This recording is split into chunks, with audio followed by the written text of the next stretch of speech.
लेकिन ऐसा करना इतना आसान नहीं था।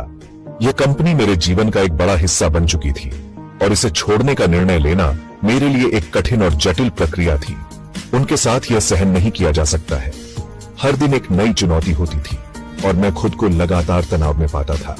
मुझे कुछ बातें पता हैं जो मुझे लगता है कि पर्याप्त होंगी और मेरे निजी जानने वाले लोगों के लिए पर्याप्त होंगी, लेकिन क्या यह वास्तव में पर्याप्त था?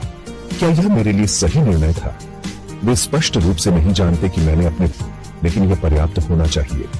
मेरे मुझे सही मार्गदर्शन दिया है और इस बार भी उन्होंने मुझे सही दिशा में सोचने के लिए प्रेरित किया। इसका मतलब होना चाहिए कि जिस व्यक्ति ने 99% काम किया और 99.9% पैसा खर्च किया और समय दिया और अपना जीवन समर्पित किया, वह अभी भी यहाँ है।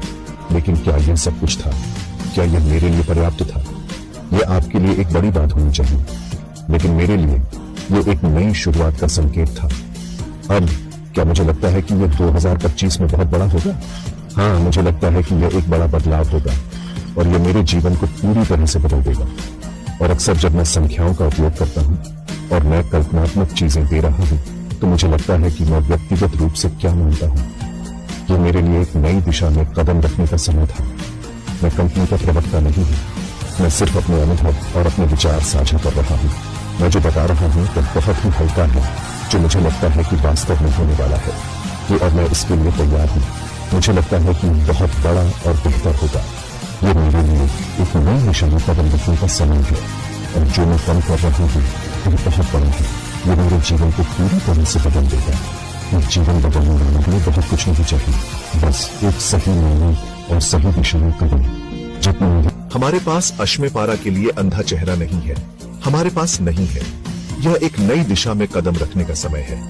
शायद शुरुआत में हमें पता नहीं था। जो कुछ भी हो, उसने हमें खुलकर साबित कर दिया है कि हमें उस पर भरोसा करना चाहिए। उसने सब कुछ खुलकर किया है। हम जानते हैं कि बुरी चीजें होती हैं और मैं आपको बताना चाहता हूँ, हम में से बहुत से लोग जिन्हें संदेह और जो सोच रहे थे या अपने दिमाग में बोल रहे थे, जब आप सच्चाई जानेंगे, जो कुछ भी हम जानेंगे और कब, तो आपको बुरा महसूस होगा। लेकिन फिर भी उसने किस पर ध्यान केंद्रित किया? कल उसने हमारे सपनों पर ध्यान केंद्रित किया। माइक एलिस की तरह।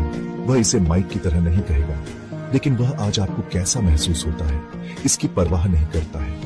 आज अस्थाई है, कल का निर्माण कर रहा है। वह आज का निर्माण नहीं कर रहा है, कुछ पहले से ही यहाँ है। इसके साथ क्या कर सकते हैं? कुछ नहीं। आइए कल के बारे में सोचते हैं।